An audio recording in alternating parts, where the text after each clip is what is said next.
adaptation sonore et audio de la nouvelle d'Edgar Allan Poe, Le Masque de la Mort Rouge, traduit par Charles Baudelaire, 1842.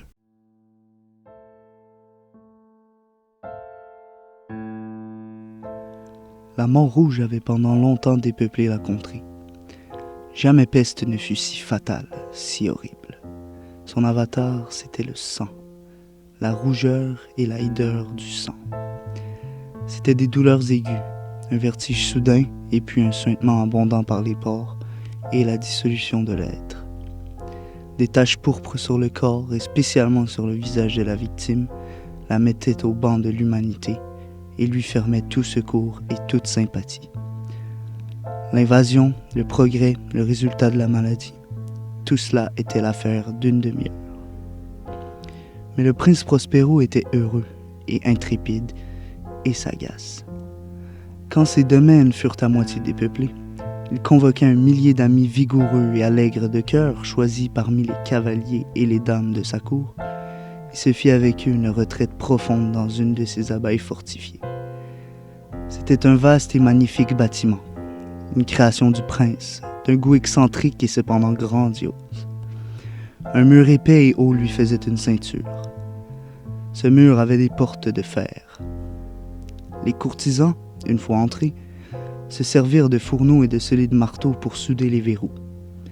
Ils résolurent de se barricader contre les impulsions soudaines du désespoir extérieur et de fermer toute issue aux frénésies du dedans.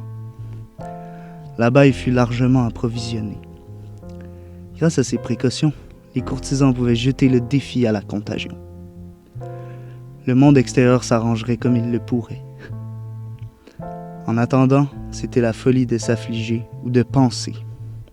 Le prince avait dépourvu à tous les moyens de plaisir. Il y avait des bouffons, il y avait des improvisateurs, des danseurs, des musiciens.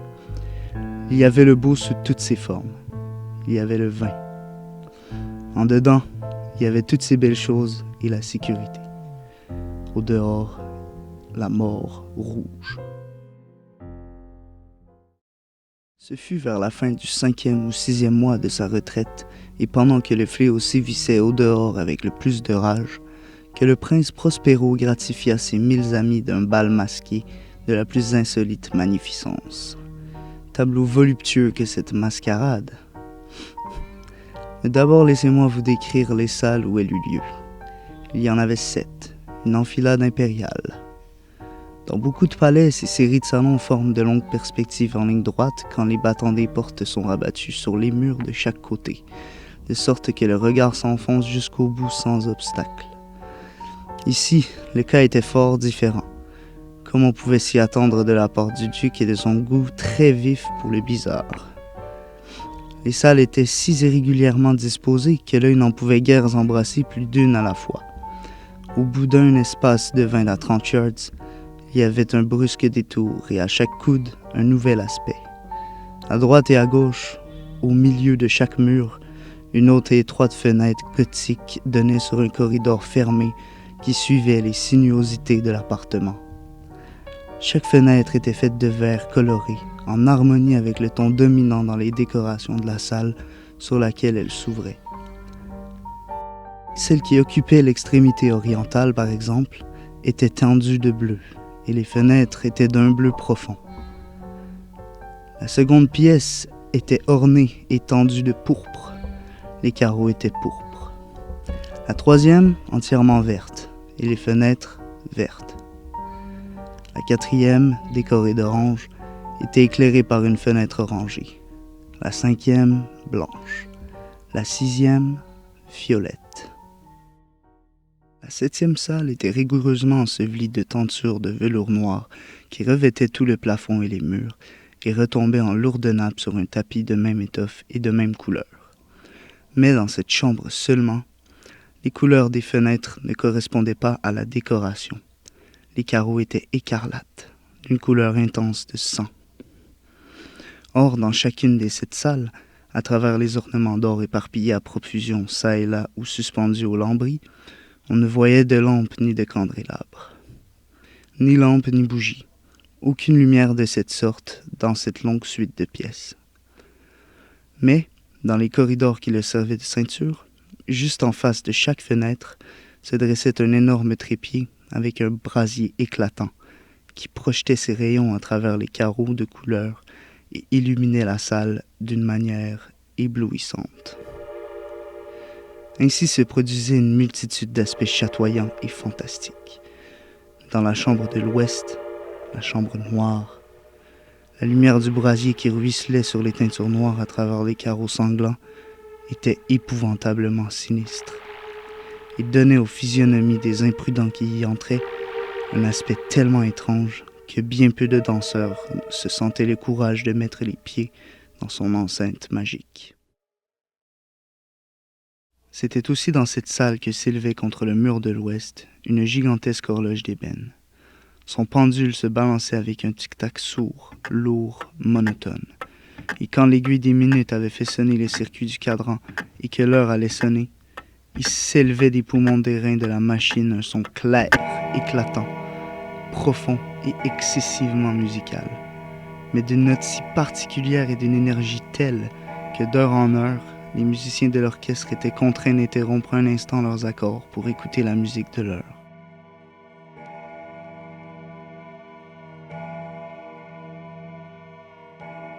Les valseurs alors cessaient forcément leurs évolutions. Un trouble momentané courait dans toute la joyeuse compagnie, et, tant que vibrait le carillon, on remarquait que les plus fous devenaient pâles et que les plus âgés et les plus rassis passaient leurs mains sur leur front, comme dans une méditation ou une rêverie délirante. Mais quand l'écho s'était tout à fait évanoui, une légère hilarité circulait par toute l'assemblée. Les musiciens s'entre-regardaient et souriaient de leur nerfs et de leur folie, et se juraient tout bas les uns aux autres que la prochaine sonnerie ne produirait pas en eux la même émotion. Et puis, après la fuite des 60 minutes qui comptent les 3600 secondes de l'heure disparue, arrivait une nouvelle sonnerie de la fatale horloge. Et c'était le même trouble, le même frisson, les mêmes rêveries.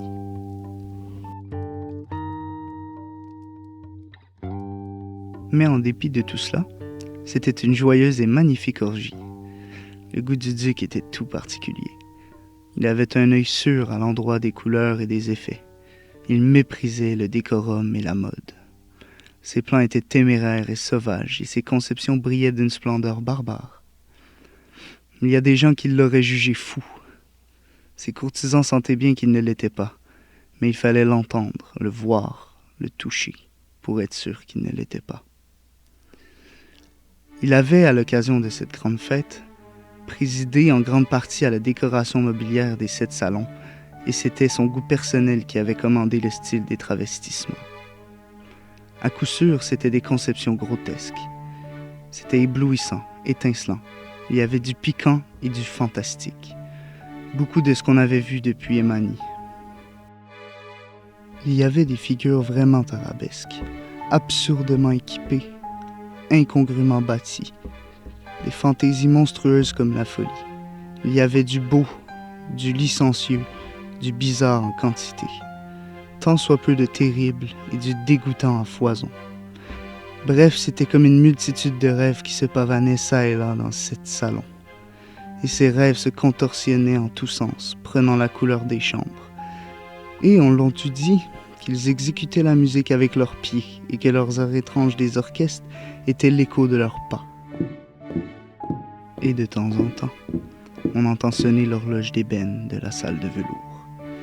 Et alors, pour un moment, tout s'arrête, tout se tait, excepté la voix de l'horloge. Les rêves sont glacés, paralysés dans leur posture, mais les échos de la sonnerie s'évanouissent. Ils n'ont duré qu'un instant, et à peine ont-ils fui qu'une hilarité légère et mal contenue circule partout. Et la musique le s'enfle de nouveau, et les rêves revivent, et ils se tordent çà et là plus joyeusement que jamais, reflétant la couleur des fenêtres à travers laquelle ruisselle le rayonnement des trépieds. Mais dans la chambre qui est là-bas, tout à l'ouest, aucun masque n'ose maintenant s'aventurer, car la nuit avance et une lumière plus rouge afflue à travers les carreaux couleur de sang. Et la noirceur des draperies funèbres est effrayante. Et à l'étourdi qui met le pied sur le tapis funèbre, l'horloge d'ébène envoie un carillon plus lourd, plus solennellement énergétique que celui qui frappe les oreilles des masques tourbillonnant dans l'insouciance lointaine des autres salles. Quant à ces pièces-là, elles fourmillaient de monde. Le cœur et la vie battaient fiévreusement. Et la fête tourbillonnait toujours lorsque s'éleva enfin le son de minuit de l'horloge. Alors, comme je l'ai dit, la musique s'arrêta. Le tournoiement des valseurs fut suspendu. Il se fit partout, comme naguère, une anxieuse immobilité. Mais le timbre de l'horloge avait cette fois 12 coups à sonner. Aussi, il se peut bien que plus de pensées se soient glissées dans les méditations de ceux qui pensaient parmi cette foule festoyante. Et ce fut peut-être aussi pour cela que plusieurs personnes parmi cette foule, avant que les derniers échos du dernier coup fussent noyés dans le silence, avaient eu le temps de s'apercevoir de la présence d'un masque qui jusque-là n'avait aucunement attiré l'attention. Et la nouvelle de cette intrusion s'étant répandue en un chuchotement à la ronde, il s'éleva de toute l'assemblée un bourdonnement, un murmure significatif d'étonnement et de désapprobation, puis finalement de terreur, d'horreur et de dégoût. Dans une réunion de fantômes telle que je l'ai décrite, il fallait sans doute une apparition bien extraordinaire pour causer une telle sensation. La licence carnavalesque de cette nuit était, il est vrai, à peu près illimitée, mais le personnage en question avait dépassé l'extravagance d'un Hérode et franchi les bornes, cependant complaisantes, du décorum imposé par le prince. Il y a dans les cœurs des plus insouciants des cordes qui ne se laissent pas toucher sans émotion. Même chez les plus dépravés, chez ceux pour qui la vie et la mort sont également un jeu, il y a des choses avec lesquelles on ne peut pas jouer. Toute l'assemblée parut alors sentir profondément le mauvais goût et l'inconvénience de la conduite et du costume de l'étranger. Le personnage était grand et décharné, enveloppé dans du suaire de la tête aux pieds. Le masque qui cachait le visage représentait si bien la physionomie d'un cadavre raidi qu'une analyse la plus minutieuse aurait difficilement découvert l'artifice. Et cependant, tous ces fous joyeux auraient peut-être supporté, sinon approuvé cette laide présenterie. Mais le masque avait été jusqu'à adopter le type de la mort rouge. Son vêtement était barbouillé de sang, et son large front, ainsi que tous les autres traits de sa face, était aspergé de l'épouvantable écarlate.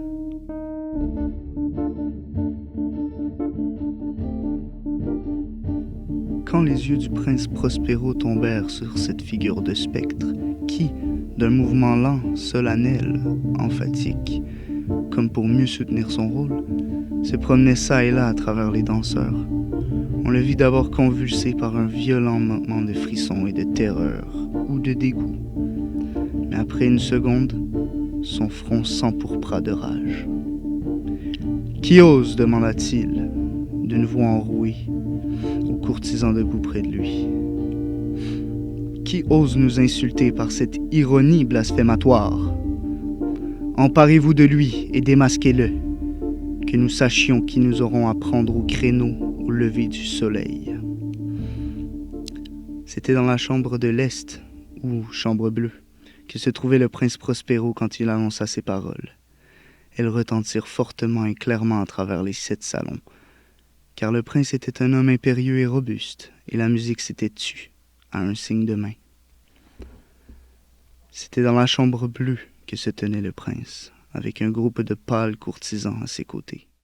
D'abord, pendant qu'il parlait, il y eut parmi le groupe un léger mouvement en avant dans la direction de l'intrus, qui fut un instant presque à leur portée, et qui maintenant, d'un pas délibéré et majestueux, se rapprochait de plus en plus du prince. Mais par suite d'une certaine terreur indéfinissable que l'audace insensée du masque avait inspirée à toute la société, il ne se trouva personne pour lui mettre la main dessus, si bien que ne trouvant aucun obstacle, il passa à 2 doigts de la personne. Et pendant que l'immense assemblée, comme obéissant en un seul mouvement reculant au centre de la salle vers les murs, il continua sa route sans interruption.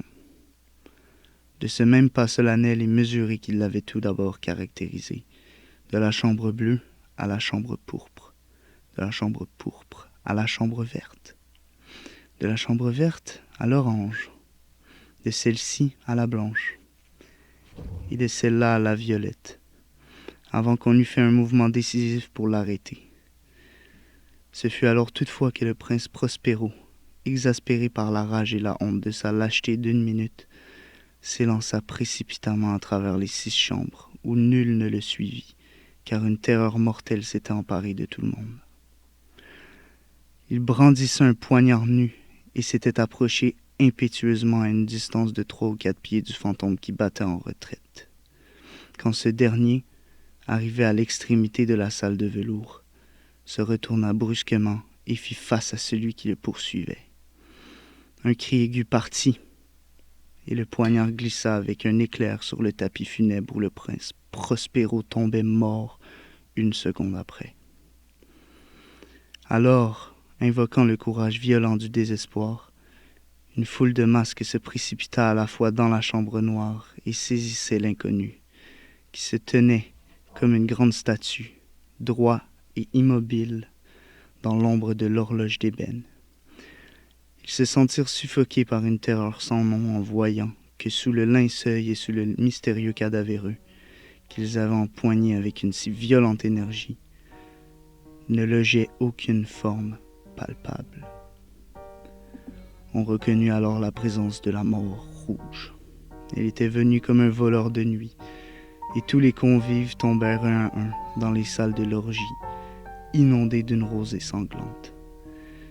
Et chacun mourut dans la posture désespérée de sa chute. Et la vie de l'horloge d'ébène disparut avec celle du dernier de ces êtres joyeux. Et les flammes des trépieds expirèrent. Les ténèbres, la ruine et la mort rouge établirent sur toute chose leur empire illimité.